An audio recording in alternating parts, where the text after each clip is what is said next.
نحمده ونصلي على رسوله الكريم أما بعد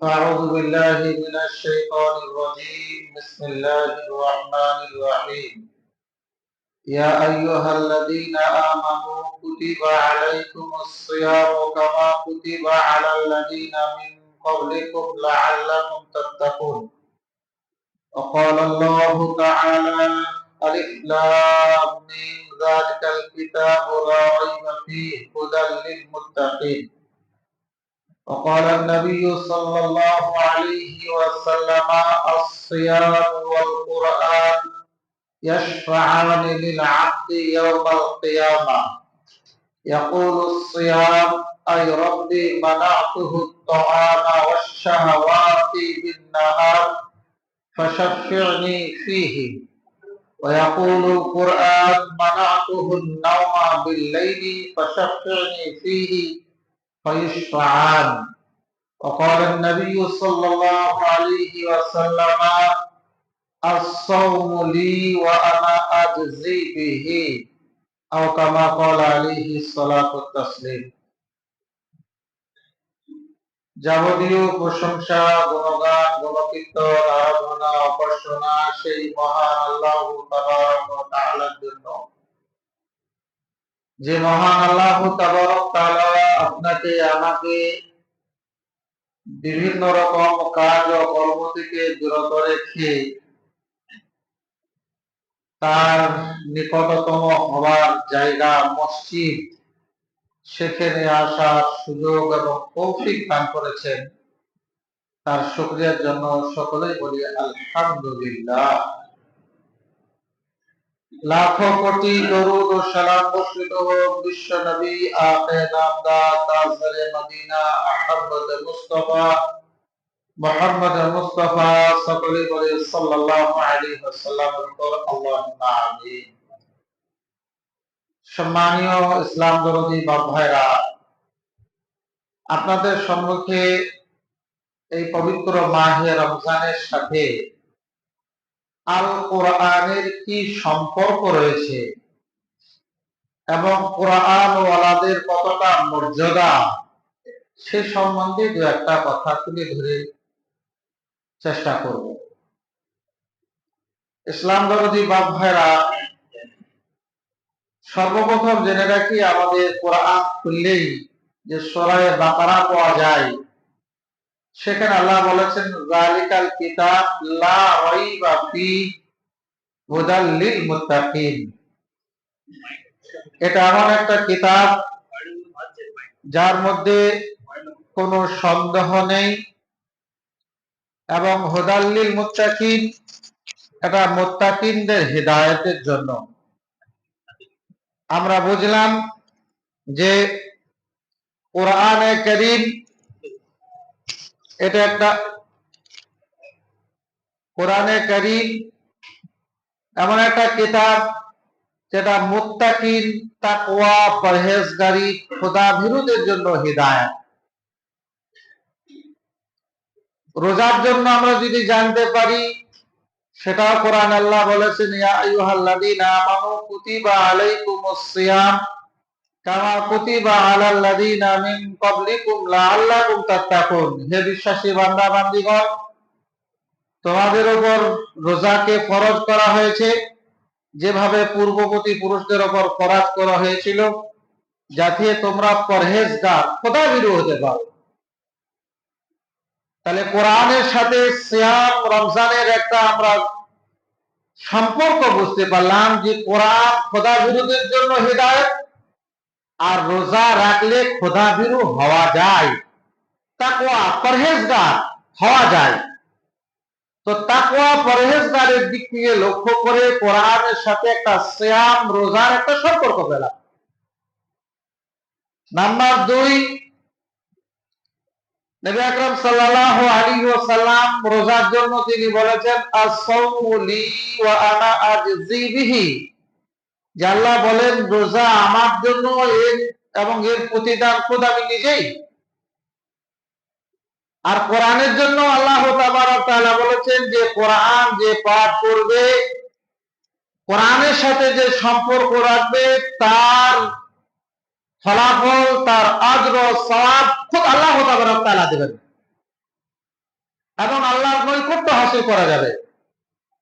তাহলে এদিক থেকেও আমরা বুঝতে পারলাম যে রমজানের সাথে, সিয়ামের সাথে কোরআনের একটা সম্পর্ক। রোজা রাখলে যেমন আল্লাহর নৈকট্য পাওয়া যায়, আল্লাহর কুরব হাসিল হয়, কোরআনে পাককে তেলাওয়াত করলে, কোরআনের পাকের খিদমত করলে আল্লাহ তাবারক তাআলার নৈকট্য পাওয়া যায় এবং সন্তুষ্টি অর্জন পাওয়া যায়। নাম্বার 3, নবী আকরাম সাল্লাল্লাহু আলাইহি ওয়াসাল্লামের পবিত্র হাদিস, তিনি বলেন যে as-সিয়াম ওয়াল কুরআন ইয়াশফাআনি লিল আবদি ইয়াউমাল কিয়ামাহ, যে রোজা এবং এই কোরআন, সিয়াম এবং কোরআন এটা বান্দাদের জন্য কিয়ামতের দিনে আল্লাহর কাছে সুপারিশ করবে। কি রকম সুপারিশ করবে? ইয়াকুলু সিয়াম আয় রাব্বি মানাতুহু আত-তাআমা ওয়াশ-শাহাওয়াতি বিন-নাহার ফাশাক্কিরনি ফীহি। আয় আল্লাহ, রোজা বলবে, আয় আল্লাহ, আমি একে দিনের বেলাতে পানাহার থেকে এবং স্ত্রীদের কাছ থেকে বিরত রেখেছিলাম, সুতরাং আল্লাহ তুমি আমার সুপারিশকে তুমি গ্রহণ করো, একে জাহান্নাম থেকে মুক্তি করে জান্নাত দান করো। এরকম ভাবে কি করবে? রমজান, সিয়াম আল্লাহর কাছে সুপারিশ করবে। ঠিক তদুরূপ কোরআনে কারীম আল্লাহর কাছে সুপারিশ করবে। আল কোরআন ইয়াকুলুল কোরআন মানাতুহুন নাওমা বিল-লাইল ফাশাফিনি ফীহি। কোরআন বলবে, হে আল্লাহ, একে আমি রাত্রির ঘুম থেকে বিরত রেখেছিলাম, আমার সুপারিশকে তুমি গ্রহণ করো। যারা কোরআন তেলাওয়াত করে, যেমন মনে করেন আপনারা 20 রাকাত তারাবির নামাজ পড়ছেন, কোরআনে পাক খতম হচ্ছে, কত কষ্ট ক্লেশের সাথে দাঁড়িয়ে দাঁড়িয়ে কোরআন তেলাওয়াত শুনছেন, তো এই কোরআন শোনার জন্য আল্লাহ তাবারক তাআলার কাছে কাল কিয়ামতের মাঠে এই সুপারিশ করবে আল্লাহর কাছে, হে আল্লাহ, একে আমি রাত্রি বেলাতে কত আরামের নিদ্রা, সেখান থেকে আপনি বিরত রেখেছিলাম, সুতরাং আমার সুপারিশ গ্রহণ করতে হবে। আল্লাহ তাবারক তাআলা এই সিয়াম এবং কোরআনের সুপারিশ গ্রহণ করবে। ফায়ুশফাআন, তাদের সুপারিশ গ্রহণ করা হবে। অর্থাৎ এরা যা বলবে, সিয়াম এবং কোরআন এদের থেকে জাহান্নাম থেকে মুক্তির জন্য, জান্নাত লাভের জন্য যে দরখাস্ত আল্লাহ তাবারক তাআলার কাছে করবেন, সেই দরখাস্ত আল্লাহ তাবারক তাআলা গ্রহণ করবেন, গ্রহণযোগ্যতা দেবেন। তাহলে আমরা বুঝতে পারলাম রমজানের সাথে 3টে জিনিস বিশেষত খুব গুরুত্বপূর্ণ যোগ রয়েছে। একটা তাকওয়া, প্রধাবিরু পরহেজগারির দিক থেকে লক্ষ্য করে, কোরআন হেদায়েত মুত্তাকিনদের জন্য, এবং রোজা রাখলে মুত্তাকিন হওয়া যায়। রোজা রাখলে যেমন আল্লাহর কুরব, আল্লাহর নৈকট্য হাসিল হয়, কোরআনে কারীমকে তেলাওয়াত করলে আল্লাহর নৈকট্য, আল্লাহর কুরব হাসিল হয়। রমজান যেভাবে আল্লাহর কাছে সুপারিশ করবে, আল্লাহর কাছে দরখাস্ত করবে, ঠিক তদরূপ কোরআনও আল্লাহর কাছে দরখাস্ত করবে, সুপারিশ করবে, এবং উভয়ের সুপারিশ গ্রহণযোগ্য হবে। তাছাড়াও আমরা দেখেছি, আমরা জানি যে কোরআনের সাথে যার যতটুকু সম্পর্ক বেশি, আল্লাহ তাবারক তাআলা তার মর্যাদা ততটাই বৃদ্ধি করেছেন। সর্বপ্রথম আমরা আসি যে কোরআন কার মাধ্যমে নাযিল হয়েছিল? হযরত জিবরাইল আলাইহিস সালাম, তিনি ওহী নিয়ে আসতেন নবীদের কাছে। তো ফেরেশতাদের সংখ্যা কত আছে জানা আছে আমাদের? হাদিস কোরআনে এরকম ভাষা এসেছে যে আসমান চিৎচির করে আওয়াজ হয়, এত সংখ্যক আল্লাহ তাবারক তাআলা ফেরেশতা সৃষ্টি করেছেন, অগণিত ফেরেশতা। এই অগণিত ফেরেশতাদের মধ্যে সরদার আমিন তিনি হলেন জিবরাইল আমিন। জিবরাইল আমিনের এত সম্মান কেন? না, তিনার মাধ্যমে কোরআনে পাক অবতীর্ণ করা হয়েছে। যে নবী মুহাম্মদ রাসূলুল্লাহ সাল্লাল্লাহু আলাইহি ওয়াসাল্লামের উপর কোরআন নাযিল হলো, বিশ্ব নবী হুজুর আকরাম সাল্লাল্লাহু আলাইহি ওয়াসাল্লাম। যে পবিত্র মাহে কোরআন নাযিল হলো, সেই মাস 12টা মাস থেকে উত্তম। কোরআন বলেছে শাহরু রমাদান আল্লাযী উনজিলা ফীহিল কুরআন হুদাল লিন-নাসি ওয়া বায়্যিনাতিন মিনাল হুদা ওয়াল ফুরকান, যে এই পবিত্র মাহে আমি কোরআনকে অবতীর্ণ করেছি, যেটা মানুষের জন্য হিদায়াত এবং হক অন্যায়ের মধ্যে পার্থক্যকারী। সুতরাং এই কোরআনকে আল্লাহ তাবারক তাআলা রমজানে অবতীর্ণ করার জন্য 12টা মাসের মধ্যে রমজান মাস হলো সবথেকে উত্তম মাস। এই মাসের ইবাদত অন্য মাসের তুলনায় অনেক গুরুত্ব রাখে। এই মাসের একটা ফরজ অন্য মাসের 70 ফরজের সমতুল্য। এই মাসে একটা নফল অন্য মাসে ফরজের সমতুল্য।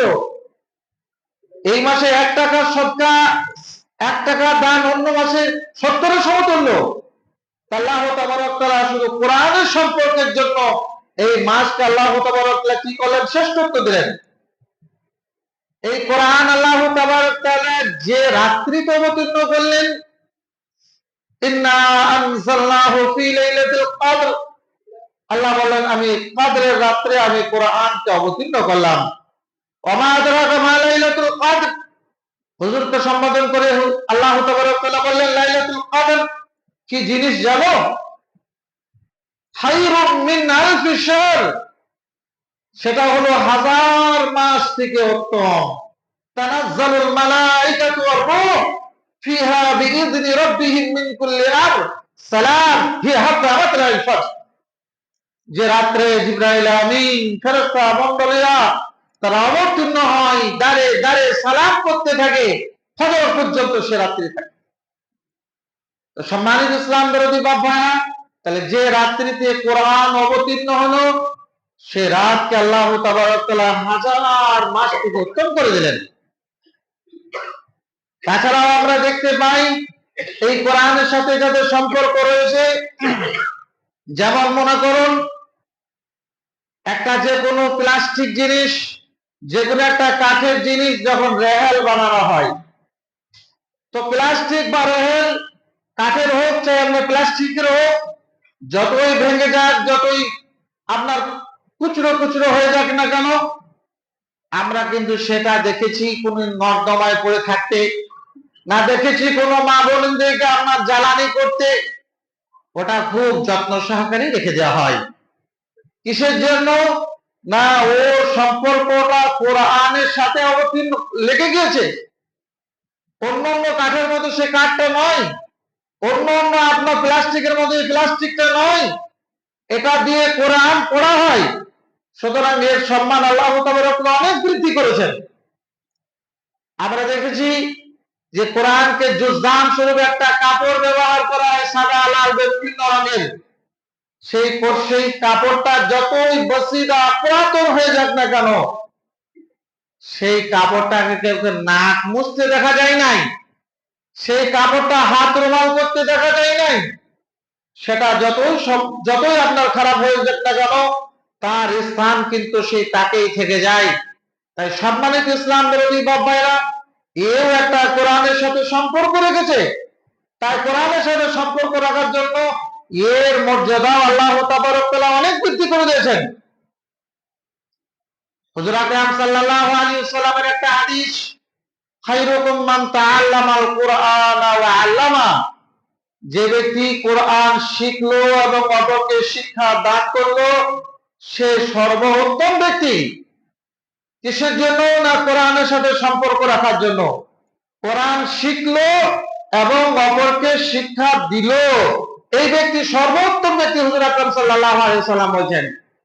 তাই সম্মানিত ইসলাম বিরোধী বাপ ভাইরা, কোরআনের মর্যাদা, কোরআনের গুরুত্ব মাহাত্ম মুসলমানদের কাছে দিনের মতন দিবালোকের মতন স্পষ্ট পরিষ্কার, এটা আর বোঝানোর কিছু নেই। এই কোরআনকে যে যত মহব্বত করবে, যে যত ভালোবাসবে, আল্লাহ তাবারক তাআলা তার মর্যাদা তত বৃদ্ধি করবেন।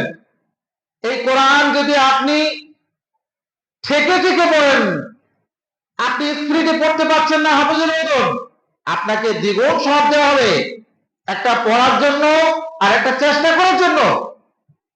এই কোরআন এমন একটা কিতাব আপনি যদি ভক্তি নজরে এটা দেখেন, আল্লাহ তাবারক তাআলা এর সব আমলনামায় লেখা হবে। দুনিয়াতে এমন কিছু জিনিস আছে যেগুলোকে ভক্তির নজরে দেখলে আল্লাহ তাবারক তাআলা তার মর্যাদা, তার সওয়াব আল্লাহ তাবারক তাআলা বৃদ্ধি করেন। তো আলিম ওলামা যারা কোরআন পাঠ করেছে সেগুলোকে যদি ভক্তির নজরে এরকমও দেখেন যারা কোরআনের বাণী পড়েছে, কোরআন পড়তে পারে, তো ইনশাআল্লাহ আপনার আমলনামায় আল্লাহ তাবারক তাআলা নেকি দিবেন। কোরআনে আল্লাহ তাবারক তাআলা কত হক রেখেছেন। হাদিসের মধ্যে এসেছে হুজুর আকরাম সাল্লাল্লাহু আলাইহি ওয়াসাল্লাম বলেন, আলিফ লাম মিম এটা একটা অক্ষর নয়, আলিফ লাম মিম এটা তিনটা অক্ষর, আর এক একটা অক্ষর পড়ার জন্য আল্লাহ তাবারক তাআলা সর্বনিম্ন 10টা নেকি দেন। সুতরাং আলিফ লাম মিম যখন আপনি পড়লেন 30টা নেকি আপনার আমলনামায় পেয়ে গেলেন। তাই সম্মানিত ইসলাম দরদি বাপ ভাইরা, এই কোরআনের মর্যাদা অনেক, কোরআনের গুরুত্ব অনেক। কিয়ামতের মাঠে নবী মুহাম্মদুর রাসূলুল্লাহ সাল্লাল্লাহু আলাইহি ওয়াসাল্লাম বলছেন যে এক শ্রেণীর মানুষকে এমন নূরের তাদের দিকে তাজ দেয়া হবে যে বাকি মানুষরা আশ্চর্য হয়ে যাবে, আশ্চর্যান্বিত হয়ে আল্লাহ তাবারক তাআলাকে প্রশ্ন করবেন, আয় আল্লাহ এরা কে, কে এমন দুনিয়াতে আমল করেছে, কে এমন কাজকর্ম করেছে যার কারণে এত ফজিলত, এত এদের সম্মান, এত এরা অপর টেলায় বসে আছে।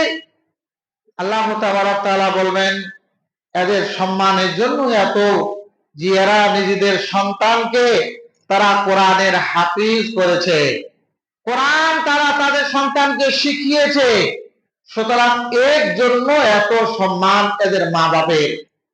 তাহলে যে খোদ কোরআন পড়বে তার কত সম্মান হবে। হাদিসের মধ্যে এসেছে নবী মুহাম্মদ রাসূলুল্লাহ সাল্লাল্লাহু আলাইহি ওয়াসাল্লাম বলেন যে হাফিজ সাহেবকে বলা হবে যে তুমি কোরআন পড়তে থাকো আর তোমার আরোহণে তুমি উঠতে থাকো, তোমার যেখানে পড়া শেষ সেইখানেই তোমার মাকাম, সেইখানেই তোমার জায়গা। সম্মানিত ইসলাম দরদি বাপ ভাইরা, কোরআন হলো এক ধরনের শিফা, ঔষধ। নবী মুহাম্মদুর রাসূলুল্লাহ সাল্লাল্লাহু আলাইহি ওয়াসাল্লাম বলেন যে ঘরে কোরআনে পাকে তেলাওয়াত করা হয় সূরা বাকারা, সেই ঘরে শয়তান প্রবেশ করে না। আর যে ব্যক্তির অন্তরে কোরআন নেই, যার কোরআনের বাণী নেই, নবী বললেন কাল বাইতিল খারাব, তার ঘরটা বিরান ঘরের মতো।